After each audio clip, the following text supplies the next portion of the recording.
6절 교독합니다. 여호와의 사자가 아비에셀 사람 요아스에게 속한 오브라에 이르러 상수리 나무 아래에 앉으니라. 마침 요아스의 아들 기드온이 미디온 사람에게 알리지 아니하려 하여 밀을 포도주 틀에서 타작하더니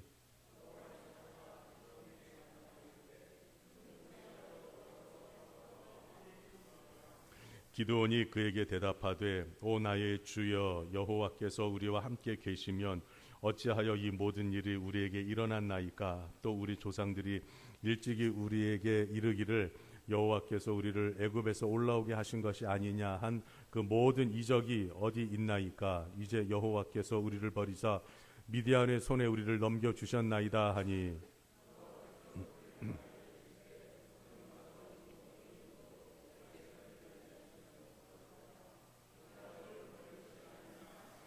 그러나 기드온이 그에게 대답하되 오 주여 내가 무엇으로 이스라엘을 구원하리이까. 보소서 나의 집은 므낫세 중에 극히 약하고 나는 내 아버지 집에서 가장 작은 자니이다 하니 여호와께서 그에게 이르시되 내가 반드시 너와 함께 하리니 내가 미디안 사람 치기를 한 사람을 치듯 하리라 하시니라. 아멘.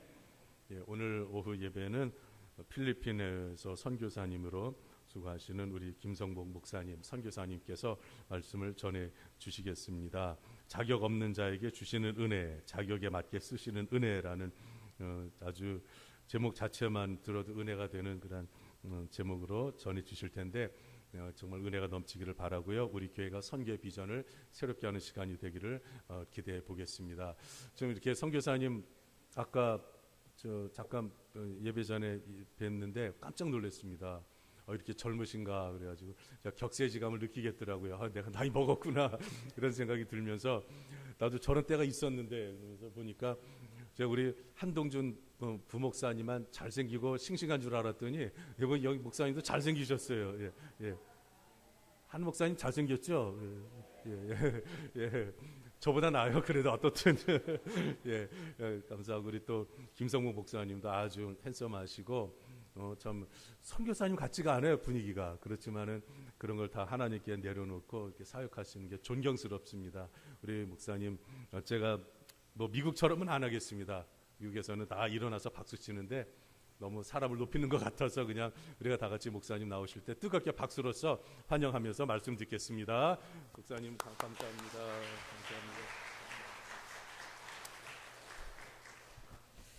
네, 환영해 주셔서 감사하고요.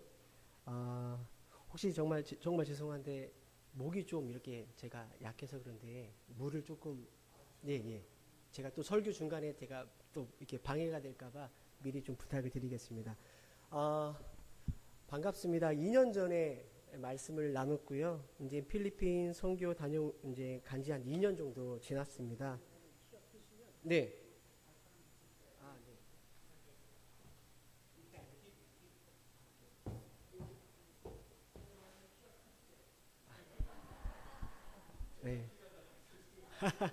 네. 네.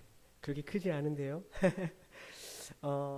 또 이렇게 목사님 말씀처럼 또 무명의 선교사 또 연소한데 이렇게 강당에서 함께 말씀을 나눌 수 있는 기회를 주셔서 너무 감사하고요. 또 필리핀에서부터 계속 카톡으로 제가 이제 임성규 장로님이랑 이렇게 연락하고 기도 편지 보내드리고 또 이렇게 신경을 써주셔서 주님의 몸된 교회에 이렇게 와서 사실 함께 이렇게 예배하는 것도 너무 감사한데 함께 말씀을 나눌 수 있게 돼서 너무 감사합니다.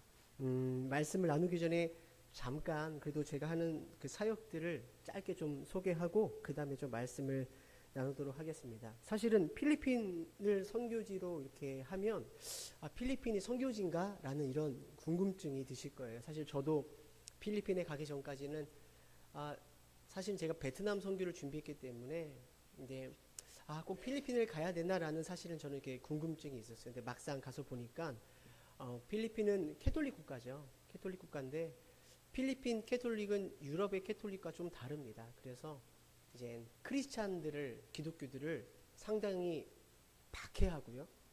마치 이슬람이 기독교를 박해하는 것처럼 뭐 이렇게 사람을 죽이진 않지만 그 자신들의 필리핀 커뮤니티에서 이렇게 밀어내서 혜택을 받지 못하는, 그래서 사실은 실제로 필리핀 기독교인들은 많은 어려움을 겪고 있습니다.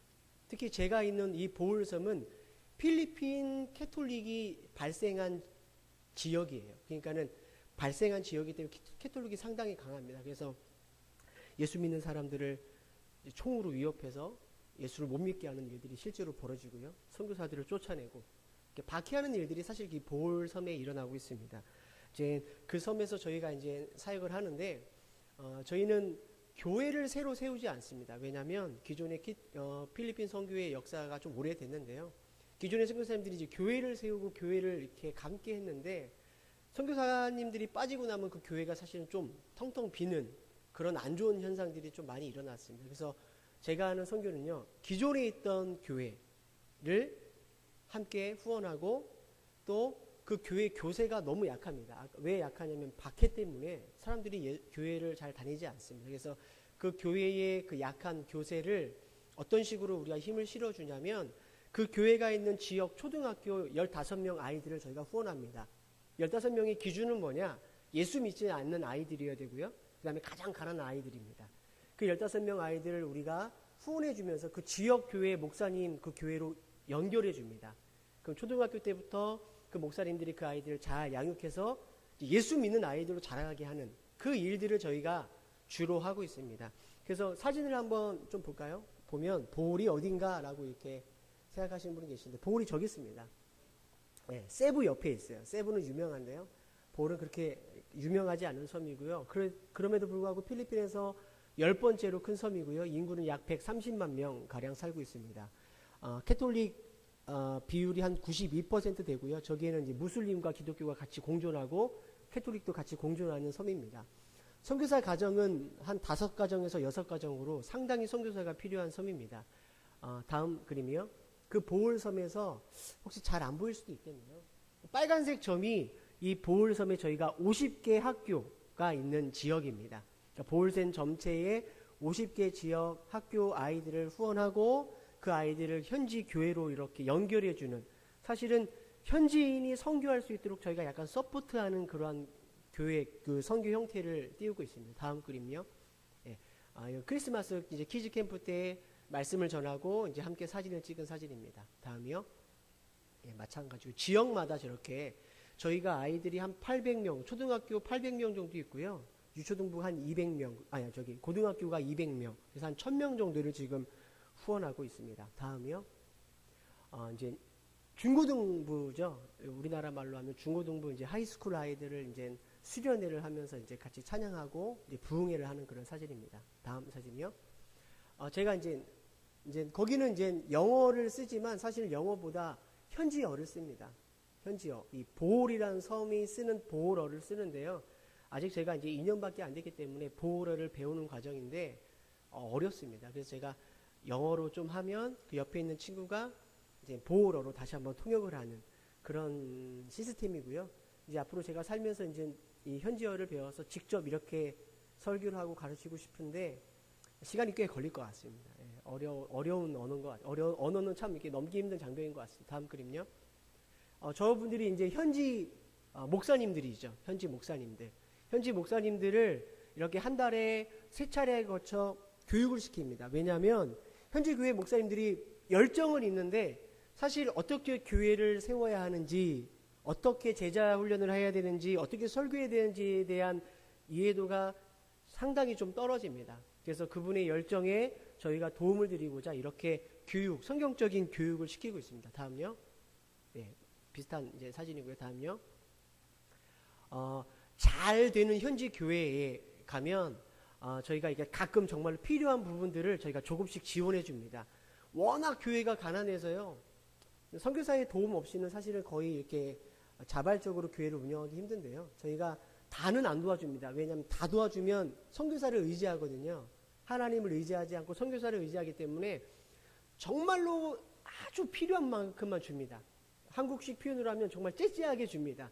그래야 이분들이 하나님 보고 사역을 할 수 있기 때문에 필요한 교회에 저희가 저렇게 헌금을 하는 일도 하고 있습니다. 다음 그림요. 네, 다음 그림요. 저희 아이들 이제 기도하는 모습이고요. 다음요. 보홀이라는 것도 섬이지만 보홀 주변에 섬이 한 100몇 개 있습니다. 이제 그 섬마다 또 들어가서 이제 저희가 이제 사역을 하는 그림입니다. 다음 그림요. 섬이요, 만조 때가 되면 섬이 잠깁니다. 보이십니까? 저기 물이 찼는데 다음 그림요. 저기 교회 아니에요. 예, 만조 때가 되면 한 무릎까지 물이 차고요. 저렇게 예배를 드립니다. 저런 이제 그럼에도 불구하고 또 이제 하나님께서 하나님 예수 믿는 사람들이 이렇게 많이 불러주시는 그러한 은혜 현장을 사실 선교지에서 많이 경험하고 있습니다. 다음 그림요. 네, 저희 이제 아들과 딸인데요. 네, 선교지에서 이제 현지인들이 먹는 이제 밥을 같이 이렇게 먹습니다. 다음 그림요. 네, 같이 이제 이번 2월 달에 저희 파송교회 권사님들이 단기 선교 오셨는데 저랑 이제 아들 찬이랑 이제 그 섬에 같이 들어가는 사진을 제가 한번 찍어봤습니다. 다음요. 없나요? 네. 뭐 이렇게 사역하고 있고요. 사실은 2년밖에 안 됐기 때문에 그렇게 크게 이렇게 뭐 사역의 어떠한 결과나 열매는 없는데 우리 응원교회 성도님들이 또 이렇게 선교헌금으로 함께 해주시고 기도해 주셔서 2년 동안 또 잘 이렇게 한 텀을 마쳤습니다. 계속해서 꾸준히 기도해 주시고 이 마지막 때에 하나님이 하시고자 하시는 그 영혼 구원하는 일에 함께 힘을 모아 주셨으면 좋겠습니다. 자, 오늘 말씀을 좀 나눠볼까요? 오늘 말씀 제목은 자격 없는 자에게 주시는 은혜, 또 자격에 맞게 쓰시는 은혜라는 제목으로 함께 말씀을 전하겠습니다. 우리가 기도원하면 딱 우리가 기도원이란 이름을 들었을 때 듣는 감정이 있습니다. 왜냐하면 기도원은 사실 좀 부담스러운 분이세요. 그죠? 그 수많은 미디안 이 군인들을 300명으로 이긴 믿음의 사람, 뭐 믿음의 횃불을 들고 나아가는 그러한 믿음의 용사로 우리는 기억하고 있습니다. 그런데 사실 이 기드온이 하나님께 은혜를 받아 쓰임받는 그 시점을 이렇게 보면 우리가 생각하는 만큼 그렇게 부담스러운 분이 아니셨어요. 우리와 비슷한 점이 많으셨고요. 어떻게 보면 상당히 보통 사람 이하의 어쩌면 수준 이하 자격 미달의 모습을 많이 보여준 사람이 바로 기드온이라는 사람입니다. 오늘 11절에 보면 기드온을 성경은 처음에 이렇게 기록하고 있습니다. 11절 말씀 한번 읽어보겠습니다. 함께 읽어보겠습니다. 시작. 여호와의 사자가 아비에셀 사람 요아스에게 속한 오브라에 이르러 상수리 나무 아래에 앉으니라.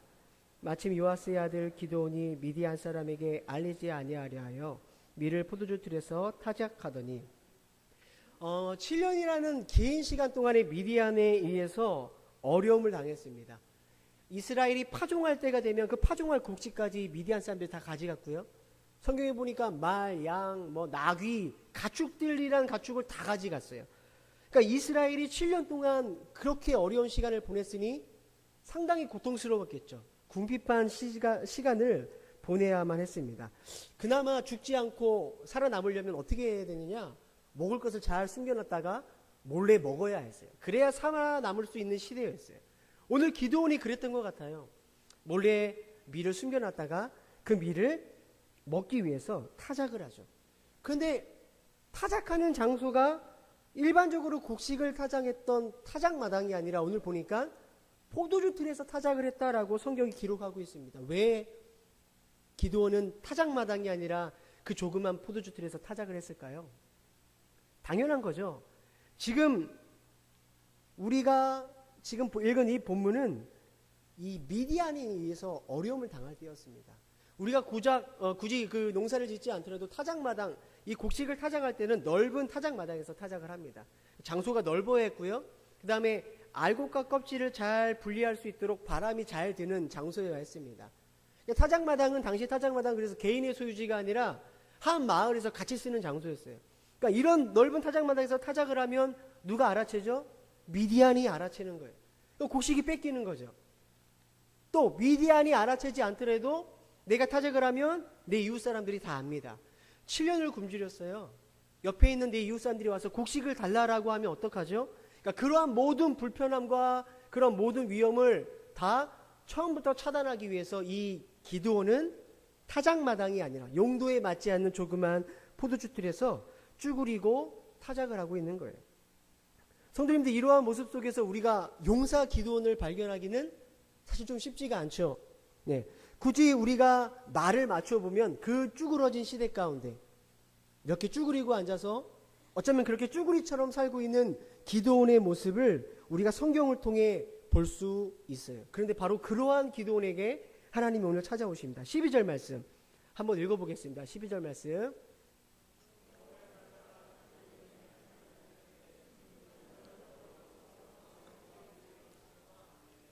아니 그렇게 힘든 시절 가운데 어려움을 겪고 있는데 하나님의 사자가 찾아왔어요. 여러분 세상 말로 하면 이건 로또죠. 그죠? 이 어려운 이 환경을 바꿀 수 있는, 역전할 수 있는, 인생을 역전할 수 있는 기회입니다. 그렇다면 보통 이렇게 하나님이 찾아왔을 때 너무 감사하다. 하나님이 어떤 일을 하실까라는 기대감이 드는 게 사실은 정상이에요. 그런데 오늘 13절에 보니까 기드온의 반응은 조금 다릅니다. 한번 볼까요? 기드온이 이렇게 말합니다. 제가 읽어보겠습니다. 기드온이 그에게 대답하되 오 나의 주여 여호와께서 우리와 함께 계시면 어찌하여 이 모든 일이 우리에게 일어났나이까? 또 우리 조상들이 일찍이 우리에게 이르기를 여호와께서 우리를 애굽에 올라오게 하신 것이 아니냐 한 그 모든 이적이 어디 있나이까? 이제 여호와께서 우리를 버리사 미디안의 손에 우리를 넘겨주셨다라고 기드온이 말하고 있어요. 무슨 말입니까? 이 기드온의 말 속에 하나님에 대한 기대감, 어떤 감사, 감격, 기쁨 발견할 수가 없는 거예요. 기드온이 지금 뭘 이야기합니까? 이렇게 어렵게 살게 된 그 이유가 누구 때문이라는 거죠? 하나님 때문이라는 거예요. 하나님이 우리를 버리셨기 때문에 이스라엘도 힘들고, 하나님이 우리를 버리셨기 때문에 나도 지금 이렇게 쭈그리고 앉아 이 포도주 틀에서 밀이나 타작해야 괜시리 먹고 살 수 있는 이런 비참한 인생을 살고 있는 거 아닙니까? 라고 말하는 게 지금 이 기드온의 항변이었어요. 하나님에 대한 원망이었다라는 거예요. 여러분 근데 사실 이스라엘이 이렇게 어려움을 당한 이유는 따로 있었죠. 우리가 읽지 않았지만 6장 1절 볼까요? 사사기 6장 1절에 보니까 같이 한번 읽어보겠습니다. 시작. 이스라엘 자손이 또 여호와의 목전에 악을 행하였으므로 여호와께서 7년 동안 그들을 미디안 손에 넘겨주셨다. 자, 기드온의 말 중에 맞는 건 딱 하나가 있어요. 뭐냐면 하나님이 미디안 손에 이스라엘을 넘겨준 건 사실입니다. 그렇죠? 이유가 있다라는 거예요. 왜? 무엇 때문에 그랬냐라는 거예요. 성경에 보니까 그들이 여호와 목전 앞에 악을 행했다라는 거예요. 무슨 악일까요? 구체적으로 가나안 땅에 들어가서 이방신을 섬긴 그 죄 때문에 지금 이스라엘이 이렇게 어려움을 당하는 거고요. 그리고 이스라엘 가운데 살던 기드온 역시 자연스럽게 어려움을 당하고 있는 거예요. 근데 정말 재밌는 사실이 하나 있습니다. 그게 뭐냐?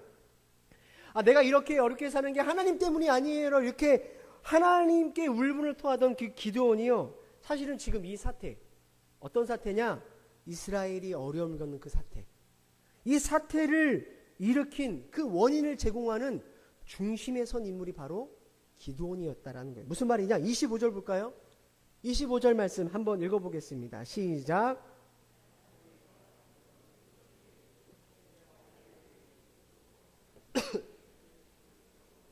내 아버지에게 있는 바알의 제단을 헐며 그 곁에 아세라 상을 찍고.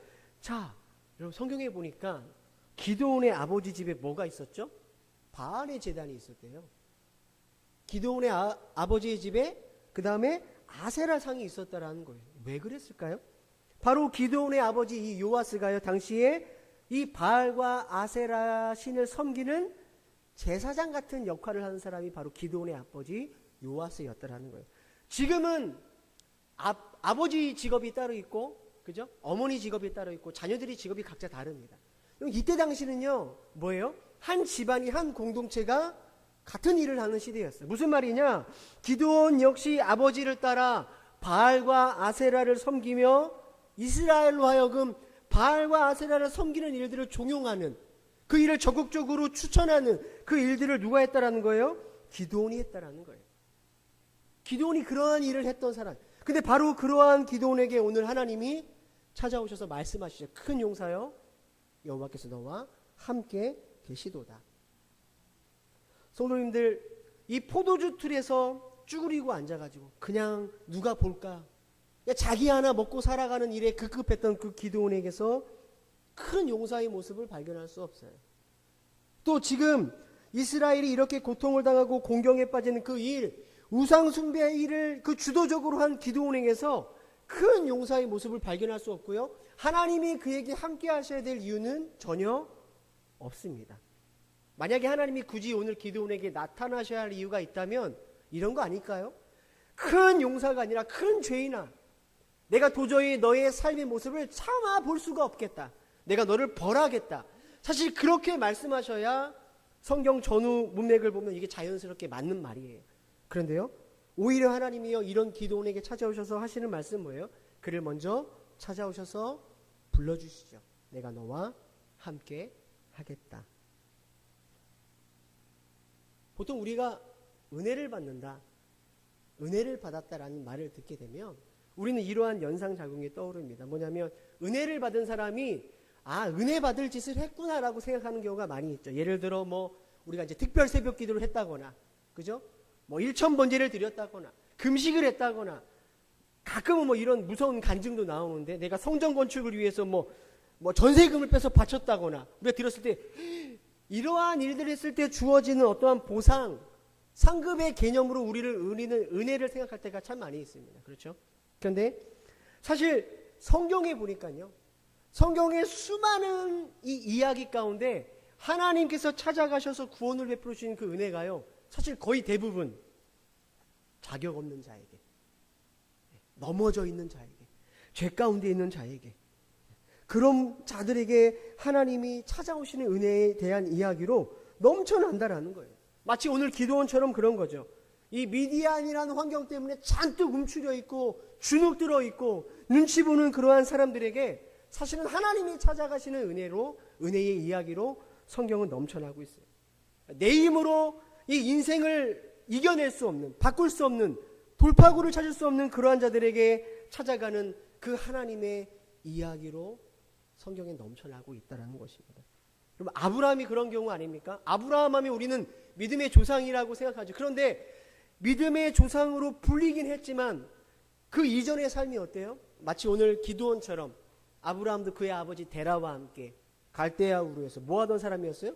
우상 장사하던 사람이었어요. 우상 숭배하던 자들이었어요.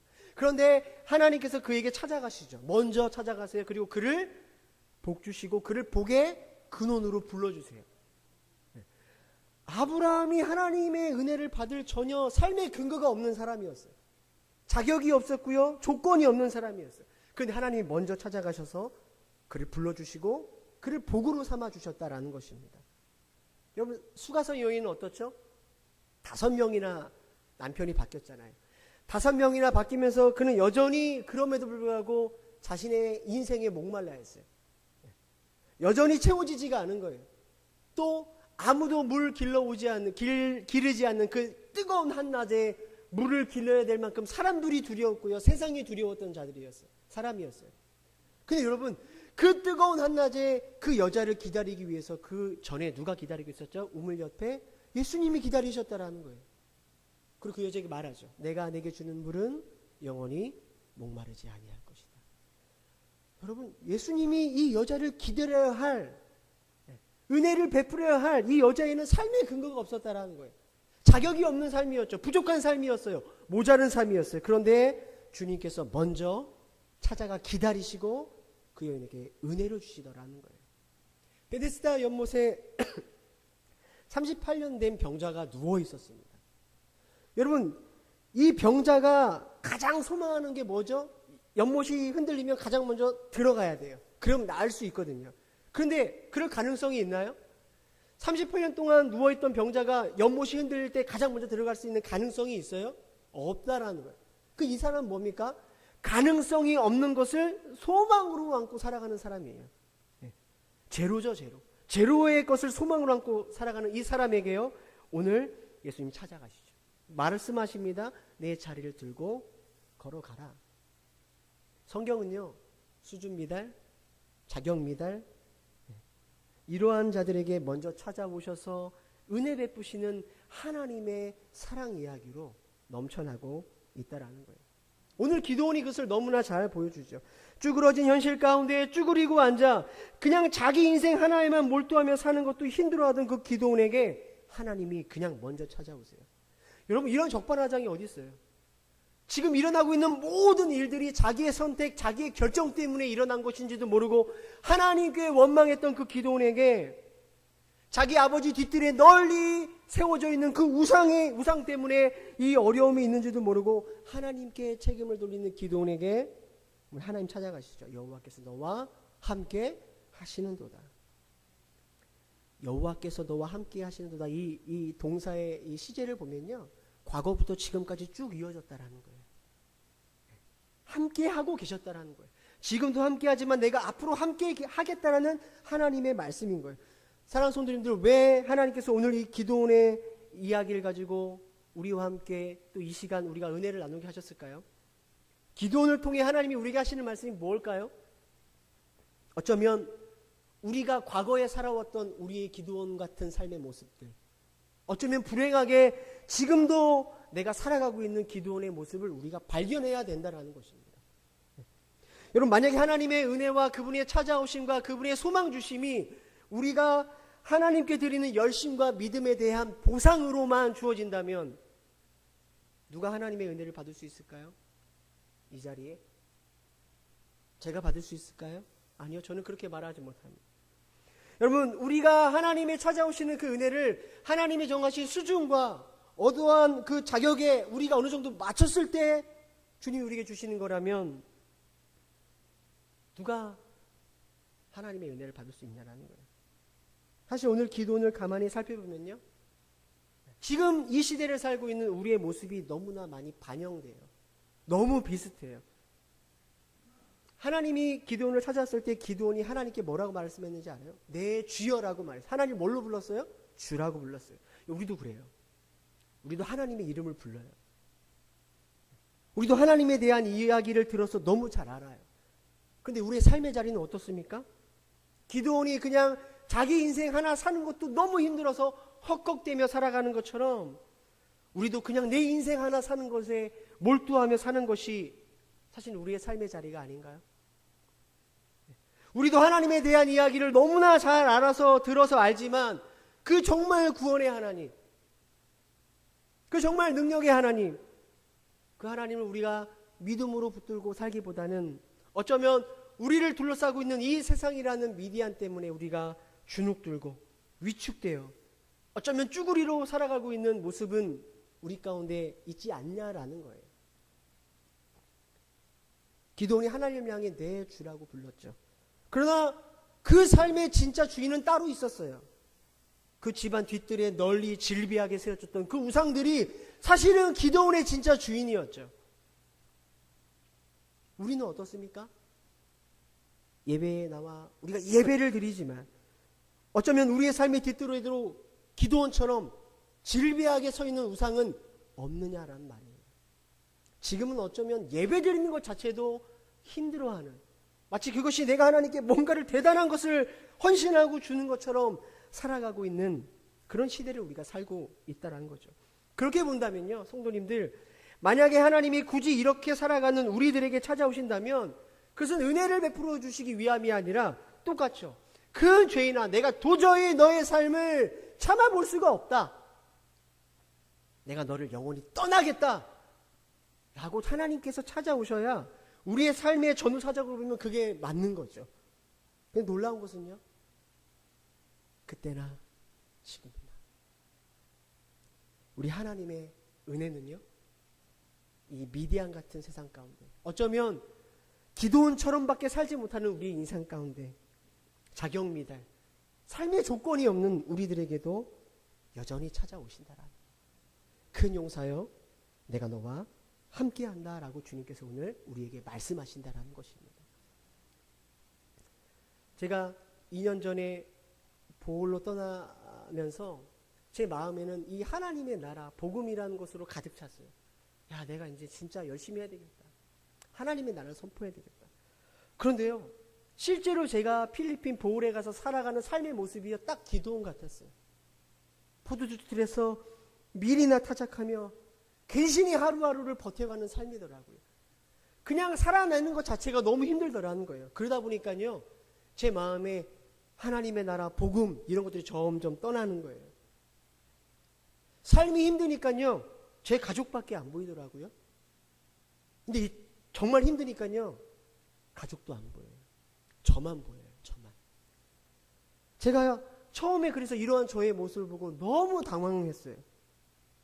이게 뭐지? 내가 이렇게 살려고 보홀에 갔나? 선교사로 갔나? 이런 생각이 들어요. 마음이 어려워지고 삶이 힘들어지니까요. 사람이 강팍해지더라고요. 그러면서 죄 안에 죄성이 드러나기 시작합니다.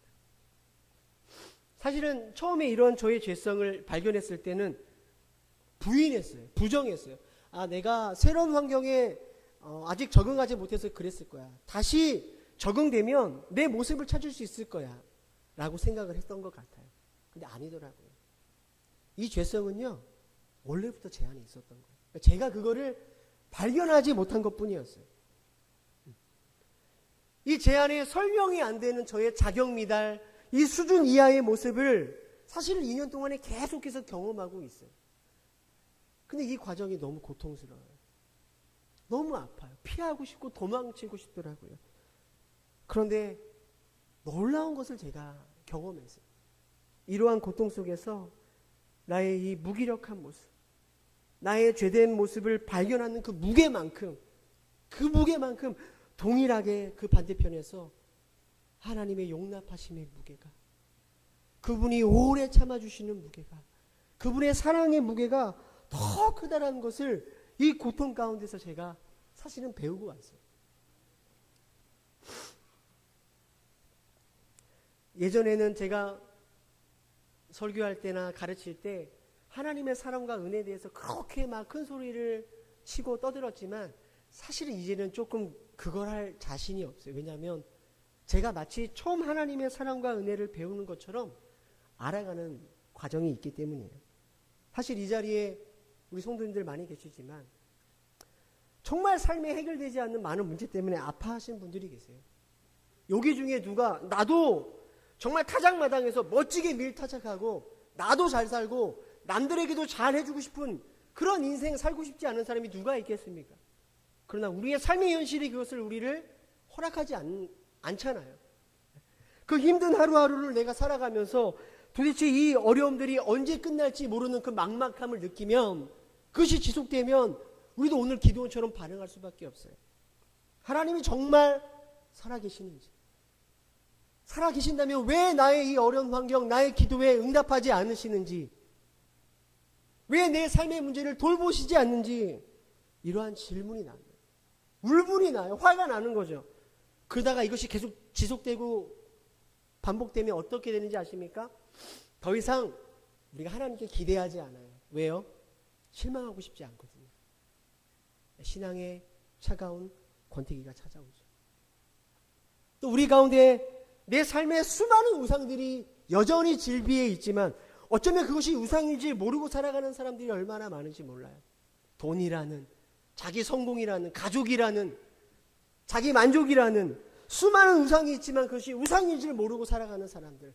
어쩌면 그것이 하나님이 기뻐하시지 않는 삶인지 알매도 불구하고 나도 그렇게 살고 싶지 않아, 잘하고 싶어, 믿음 생활 잘하고 싶어 노력하고 애썼지만 도저히 그것을 끊어내지 못하는 그러한 실패의 삶을 사는 분들, 낙담하고 좌절해서 이제는 잘하고 싶으려고 하는 도전마저 이제는 포기하는 그러한 삶, 어쩌면 이 자리에 그런 분들이 앉아 있을 수 있어요. 이 예배 가운데 하나님이 저와 여러분을 이 말씀으로 초청하는 이유가 있죠. 무엇을 말씀하시고 싶은 걸까요? 우리 주님이 핏값으로 산 이 몸된 교회에 하시고자 하는 말씀이 뭘까요? 내가 너의 삶의 무게를 안다라는 거예요. 내가 너의 고통을 알고, 내가 너의 두려움을 알고, 너의 아픔을 알고, 때로는 나를 향한 원망도 내가 안다. 주님 말씀하는 거예요. 어쩌면 너의 삶을 보면 너도 버리고 싶은, 너도 포기하고 싶은 너의 인생일지라도 주님 뭐라고 말씀하시는 거예요? 내가 오늘 너와 함께 하겠다라고 다시 말씀하시는 거예요.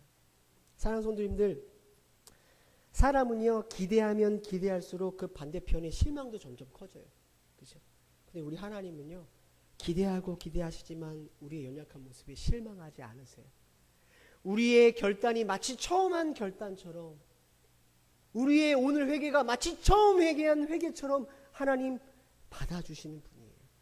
우리의 죄가를 동이 서에서 먹어처럼 멀리 떨어뜨려 주시는 분이 바로 우리 하나님의 은혜라는 것입니다. 여러분, 이 세상에 이 미디안이라는 것에 짓눌려 지치고 두렵고 무기력하게 살아가는 우리들의 인생, 그러다 보면 남편 탓하고요, 아내 탓하고요, 자녀 탓하고요, 부모 탓하고요, 때로는 교회 탓하고요, 어쩌면 오늘 기도원처럼 하나님을 탓하는 그러한 우리의 인생. 주여라고 외치긴 하지만 우리의 삶의 뒷뜰에는 그렇게 질비하게 세워져 우상이 세워져 있는 그러한 소망이 없는 우리의 인생. 내가 노력하고 해봤지만 여전히 그러한 죄된 삶에서 도저히 헤어나올 수 없는 우리의 인생.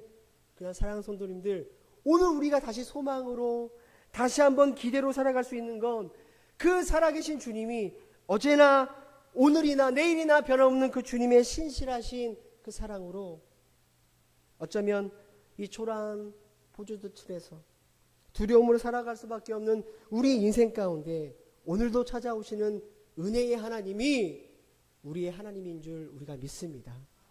여러분, 오늘 예배 가운데 그 은혜의 자리로 초청하시는 그 하나님의 음성을 듣는 시간 되기를 주님의 이름으로 축복합니다. 자, 그렇다면 하나님이 왜 우리에게 은혜를 주실까요? 왜 자격 없는 우리에게 찾아오셔서 은혜를 주실까요? 자, 한번 들어보십시오. 하나님의 은혜의 시작과 동기는 그분의 사랑이에요. 하나님이 그냥 사랑으로 주시는 거예요. 그러나 하나님이 사랑으로 은혜를 주셨지만 그 은혜는요, 분명한 방향이 있다라는 것입니다. 목적이 있다라는 거예요. 한번 따라해 볼까요? 사랑 때문에 은혜를 주시지만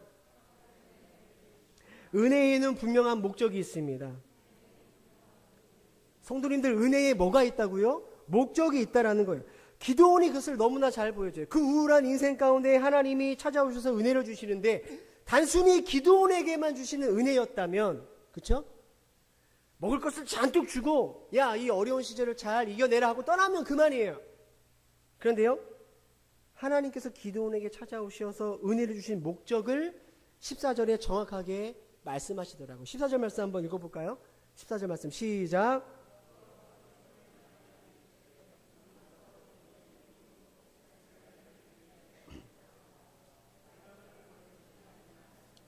자, 그 죄 많고 초라한 인생에 찾아오신 목적이 뭐냐? 은혜 주신 목적인 이유가 뭐냐? 이스라엘을 미디안의 손에서 뭐 하라고요? 구원하라라는 거예요. 구원하라. 구원하라가 목적이에요.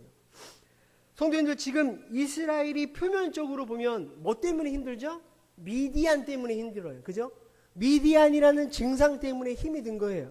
그러나 사사시대 내내 미디안이라는 이 나라만 바뀌었지, 모압, 블레셋, 아라비아, 아말렉 주변의 여러 나라가요, 이스라엘을 억압하고 힘들게 했어요. 또 사사기 끝에 가면 같은 지파끼리 싸우죠. 한 지파가 거의 멸망 직전까지 갑니다. 무슨 뭐예요? 이스라엘에게 지금 다양한 증상이 나타나는 거예요. 증상이 다양해요. 그런데 그 다양한 증상의 원인이 뭐냐? 오늘 성경의 말씀에 비추면 그것이 바로 구원에서 떨어진 증상이라는 거예요. 구원에서 미끄러진 증상이에요. 그래서 하나님께서 기도원에게 말씀하시죠. 너는 가서 이스라엘을 미디안 손에서 구원하라. 앞서 이야기한 것처럼 이스라엘이 어려움 당하는 원인은 우상 숭배예요. 근데 오늘 본문 10절의 말씀에 보면 하나님께서 한 선지자를 통해서 정확하게 말씀하세요. 10절에 볼까요? 함께 읽어보겠습니다. 시작. 내가 또 너희에게 이르기를 나는 너희의 하나님 여호와이니 너희가 거주하는 아모리 사람의 땅의 신들을 두려워하지 말라 하였으나 너희가 내 목소리를 듣지 아니하였다. 원인이 뭐예요? 아모리 사람 땅의 신을 두려워하지 말라라고 하셨어요. 근데 이스라엘 사람들이 그 땅의 신들을 두려워했다라는 거죠. 이 두려워하다라는 동사가요, 야레라는 동사를 쓰는데요.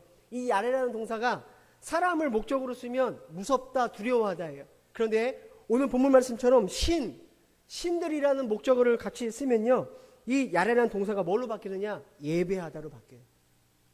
경배하다로 바뀌어요. 무슨 말이에요? 하나님을 경외하고 예배해야 할 이스라엘 사람들이요, 가나안 땅의 신들을 뭐 했다는 거죠? 예배했다라는 거예요. 경배했다라는 거예요. 그게 원인이 돼서 나타나는 증상이 뭐예요? 다스려야 하고 정복해야 할 이 미디안 사람, 가나안 사람들에게 오히려 다스림당하고 정복당하고 그들을 두려워하는 증상이 나타나는 거예요. 증상. 그러니까 구원하다라는 이 의미에는 이게 있어요. 원래 그들이 있어야 할 자리로 돌아가는다. 하나님이 원래 그들을 두신 그 자리에 돌아가다라는 거예요. 그들이 원래 있어야 할 자리가 어떤 자리죠? 하나님을 예배하는 자리죠. 그들이 있어야 할 자리가 어떤 자리예요? 그 땅의 사람들을 두려워하는 게 아니라 그 땅의 사람들을 정복하고 그 땅의 사람들에게 하나님을 보여줘야 하는 그 제사장의 자리로 그들이 돌아가야 되는 거예요.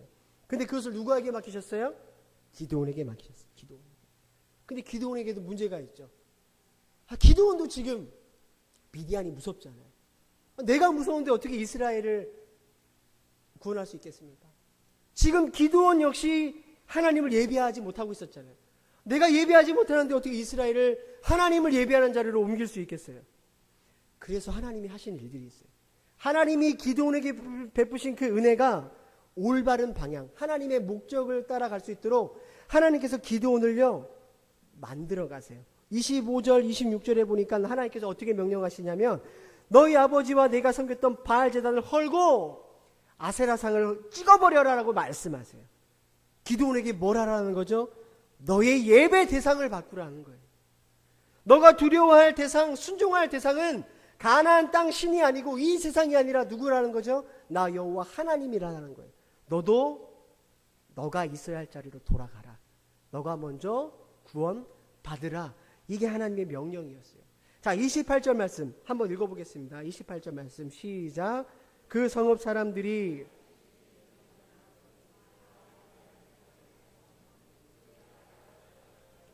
새로 쌓은 제단 위에 그 둘째 수소를 드렸는지라. 자, 지금까지 기드온이 예배했던 바알의 제단이 무너졌어요. 그 자리에 하나님을 예배하는 새로운 제단이 세워진 거예요. 지금 뭐가 바뀐 거죠? 예배의 대상이 바뀐 거예요. 예배의 대상. 원래 하나님이 기드온이 있어야 할 자리로 기드온이 돌아간 거예요. 자, 병의 원인을 치료하니까요. 뭐가 사라질까요? 증상이 사라져요. 이제 미디안이 안 무서운 거예요. 그렇게 두려웠던 이 미디안의 수많은 군사 앞에 300명 남기고 돌려보내라. 네, 하나님. 무서웠던 미디안이요 우습게 여기기 시작하는 거예요. 구원을 해야 할 이 기드온이요 먼저 구원받아야 됐다는 것이죠. 시야를 조금 넓혀볼까요? 하나님께서 이 세상을 구원하기 위해 이스라엘을 택하셨어요. 출애굽 19장 6절에 보니까 이렇게 기록되어 있어요. 너희가 내게 대하여 제사장 나라가 된다라고 말씀하세요. 그러니까 하나님께서 이스라엘을 온 열방을 하나님께 연결해야 되는 뭘로 불렀다는 거죠? 제사장으로 불렀다는 거예요. 처음부터 이스라엘에게 찾아가셔서 은혜 베푸시고 구원하신 목적이 뭐냐? 이 제사장으로 세상을 구원하는 게 하나님의 목적이었어요. 구원하는 거죠. 구원하는 거. 자, 그래서 이스라엘을요 어디다 놓으신 거예요? 온 이 세상의 모든 잡다한 신이 가득가득한 그 고대 근동지방에 이스라엘을 심으신 거예요. 그거 하라고. 가나안 7집 속에 그 많은 우상신이 있는데 그 땅 한 복판에 심으신 거예요. 뭐 하라고요? 제사장 노릇하라고. 다른 말로 구원하라고. 그런데 여러분, 만약에 하나님께서 이스라엘을 하나님의 백성, 그냥 이스라엘만 구원하기 위한 목적이었다면 이스라엘을 어디다 놨어야 될까요? 저기 뭐 북극이나, 그죠? 무인도에다 놨어야죠. 그래야 우리가 이스라엘이 믿음도 지키고 신앙도 지키죠. 그런데 처음부터 그들을 제사장으로 불렀기 때문에, 그들을 구원하는 자들로 불렀기 때문에 그 잡신들이 창궐한 그 땅 한가운데 심으신 거예요. 그런데 이스라엘이 그 자리에서 어떻게 됐죠? 이탈한 거예요. 구원할 자리에서 그들이 미끄러진 거예요. 그래서요, 하나님의 구원이 실패했습니까? 하나님의 구원이 지연됐나요? 아니죠. 하나님께서 예수 그리스도를 통해서 이 땅의 구원을 완성하시고, 지금 이 시대에 뭐예요? 새로운 제사장들을 택해서 그 은혜의 일들, 구원하는 일들을 지속하고 있는 거예요. 베드로전서 2장 9절 볼까요? 이렇게 기록되어 있어요. 너희는 택하신 족속이요 왕같은 제사장들이요 거룩한 나라요 그의 소유된 백성이니. 너희가 누굽니까? 바로 이 시대의 교회예요. 예수로 구원받은 저와 여러분이 바로 제사장이라는 거예요. 그 제사장이라는 단어 자체가 폰티펙스라는 라틴어로 쓰는데 다리를 놓는 사람들이에요. 어떤 곳에 다리를 놓는 거예요? 하나님의 나라와 이 세상 가운데 다리를 놔서 하나님의 구원과 하나님의 나라를 보여주는 사람들, 바로 그러한 자들로 이 시대의 교회를 삼으셨고요, 우리를 부르셨다라는 거예요. 바로 그것 때문에 그 일을 하시기 위해서 오늘도 자격 없는 우리 인생 가운데 지금 찾아오셔서 우리를 불러주시고 우리를 큰 용사로 불러주시는 거예요. 바로 그 일을 위해 교회가 이 땅에 존재하는 거고요, 저와 여러분이 이 땅에 존재하는 거예요. 말씀을 맺도록 하겠습니다. 여러분, 우리가 그러한 하나님의 부르심에 맞게 우리가 살아가려면요, 우리가 반드시 해야 될 게 있어요. 뭘까요? 우리가 제사장으로 부름받았지만 여전히 내가 예배하고 있는 것들, 내가 여전히 숭배하고 갈망하고 있는 바알의 제단이요, 무너져야 되는 거예요. 마치 내가 이거 놓치면 큰일 날 것 같다는, 이거 놓치면 정말 큰일 납니다라고 했던 그러한 바알의 이 아세라상이 찍혀버리는 일들이 우리 가운데 일어나야 합니다. 그리고 그 자리에 기드온이 그랬던 것처럼 하나님을 예배하는, 하나님만을 예배하는 제단이 세워져야 되는 거죠. 역대하 7장 14절에 이렇게 기록되어 있어요. 내 이름으로 일컫는 내 백성이 그들의 악한 길에서 떠나 스스로 낮추고 기도하여 내 얼굴을 찾으면 내가 하늘에서 듣고 그들의 죄를 사하고 그 땅을 고칠 것이다. 내 이름으로 일컫는 내 백성이 누굽니까? 교회죠. 예수 믿는 우리예요. 그들의 악한 길에서 떠나, 우리가 예배하고 섬기는 그 우상을 떠나 스스로 낮추고 기도하여 내 얼굴을 찾으면, 우리가 하나님을 예배하고 하나님을 찾을 때 그때 어떤 일이 벌어집니까? 하나님께서 우리의 기도를 들으시고 이 땅을 고치시는 거예요. 이 땅의 죄를 사하시는 거예요. 구원의 일들을 이뤄가시는 거예요. 여러분, 이 말씀이 근데 되게 무서운 말이에요. 하나님의 백성, 이 땅의 교회된 우리가 이 악한 길에서 떠나지 않으면요, 여전히 이 땅에 교회된 우리의 삶에 여전히 바알의 제단이 세워져 있으면요, 우리가 예배할 이 땅 가운데서 이 세상 신을 예배하고 이 세상을 두려워하는 존재로 살아간다면요, 이 땅에 소망이 없다라는 거죠. 우리 자녀들, 우리 가정은 구원받을 길이 없다라는 거예요. 왜요? 하나님은 하나님께서 은혜로 부르신 하나님의 백성을 통해서 그 구원하는 일을 이루기 때문입니다. 그래서 자격 없는 오늘 우리들에게 하나님이 찾아오시는 거예요. 은혜를 베푸시는 거예요. 너는 가서 이스라엘을 위대한 손에서 구원하라. 너는 가서 너의 가정을 구원하라. 너는 가서 너의 직장을 구원하라. 너는 가서 너의 지경을 구원하라. 주님 말씀하고 계시는 겁니다. 사진 하나 보고 이제 말씀 마치겠습니다. 1943년에 한 남자가 지나가던 길에 고물 자전거를 하나 발견했어요. 그래서 안장과 핸들을 띄어서 저렇게 만들었죠. 뭐 같으시죠? 저게? 소 같죠, 소. 맞습니다. 저게 황소머리라는 이름을 붙였어요. 근데 저게요, 50년 후에 얼마에 팔렸느냐? 300억에 팔렸어요. 300억. 별로 안 놀라세요. 왜냐하면 300억은 우리가 열심히 일하면 벌 수 있는 돈이기 때문이죠. 그죠? 300억에 팔렸어요. 누가 만들었을까요? 피카소예요. 피카소. 우리가 그냥 봤을 때는 안 놀라지만 피카소를 하면 우리가 고개를 끄덕이죠. 예. 이 작품 자체는 변함이 없지만 피카소라는 이름을 들으면 우리가 고개를 끄덕여요. 왜 끄덕일까요? 작품 때문이에요? 아니죠. 피카소라는 이름 때문에 그래요. 하나님께 은혜를 받은 기드온이요, 은혜 받았다고 해서 그의 능력이 변한 게 아니에요. 은혜 받아서 그의 기질이 바뀐 게 아니에요.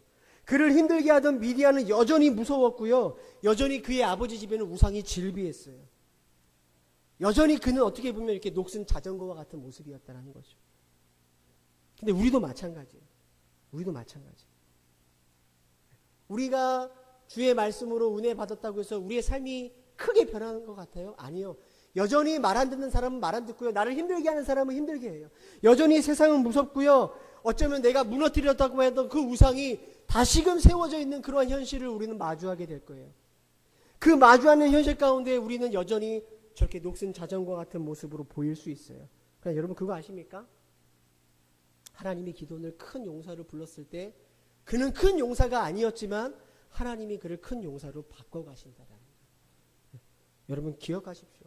우리가 보여지는 그 어떠한 현실보다, 우리에게 들려지는 그 어떠한 소리보다 오늘 우리에게 찾아오셔서 큰 용서를 불러주시고 내가 너와 함께 하겠다라고 주님 말씀하신다면 그 하나님의 열심이, 이 땅을 구원하고자 하는 하나님의 열심이 우리를 그렇게 바꾸어 가실 것입니다. 믿으십니까? 네, 여러분 그 일을 다시금 기대하십시오. 네, 다시금 기대하시고 여러분이 서 있는 그 땅 끝에서 각자의 이 미디안 이 한복판에서 하나님을 예배함으로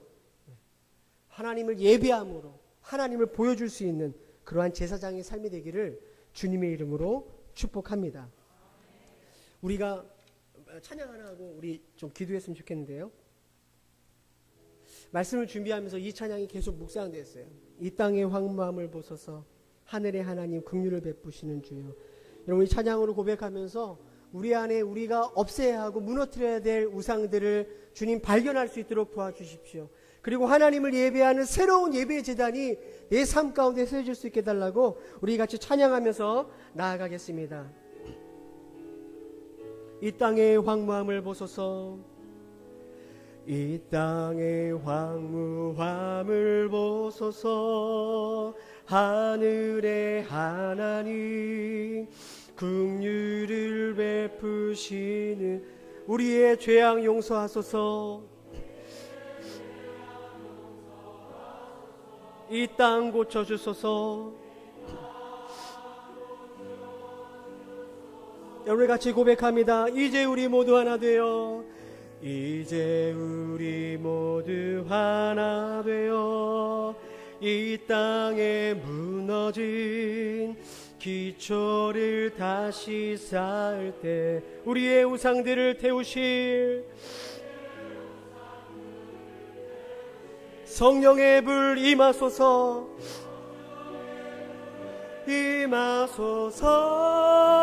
임하소서 부흥의 불길 타오르게 하소서 진리의 말씀 이 땅 새롭게 하소서 은혜의 강물 흐르게 하소서 성령의 바람 이제 불어와 오 주의 영광 가득한 새날 주소서 주님 나라 이 땅에 오 주님 나라 이 땅에 임하소. 우리 같이 기도하겠습니다. 하나님 우리의 삶의 모습을 보면 너무 부끄럽고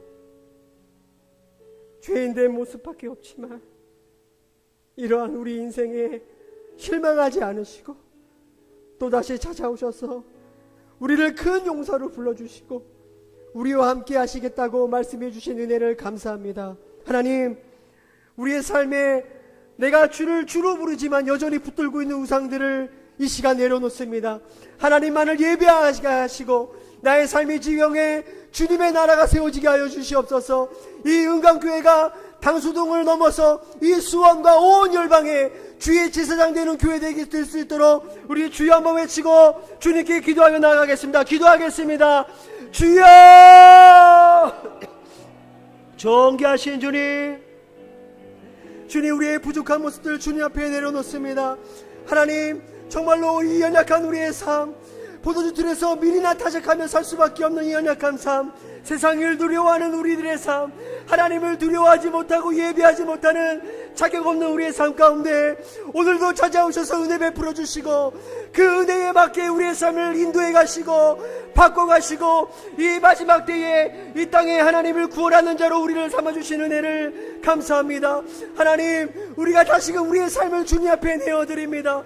우리의 무너진 예배 제단을 다시금 세워 하나님을 예배하며 하나님께 우리의 삶을 드리는 그러한 삶을 살기를 원합니다. 주여 우리를 사용하여 주시고 하나님 정말로 이 은강교회가 이 마지막 때에 하나님 이 땅과 하나님의 나라를 연결하는 제사장 되는 나라 되게 하여 주시고 하나님 구원의 방주가 될 수 있도록 도와주시옵소서. 주님의 은혜를 감사합니다. 살아계신 하나님, 주의 몸된 교회에 함께 주의 말씀을 나눌 수 있도록 은혜 베풀어 주신 것을 감사합니다. 이 미디안이 가득한 이 세상 가운데 예수 믿는 자로 살아가는 것이 참 어렵고 힘들지만 하나님, 이 사랑하는 주의 백성들 위로하여 주시고 말씀으로 붙들어 주셔서 하나님, 우리의 믿음의 경주를 끝까지 완수하여 주님 오시는 그날을 준비하는 거룩한 신부된 성도 교회 될 수 있도록 은혜를 베풀어 주시옵소서. 주님, 이 사순절 기간 또 하나님 종료주일을 맞이하고 이제 고난주간을, 이 기간을 통해서 우리가 정말로 우리의 구원자 되신 예수 그리스도를 묵상하고 주님을 주로 여길 수 있는 귀한 한 주를 보낼 수 있도록 축복하여 주시옵소서. 감사하며 예수님의 이름으로 기도합니다. 아멘.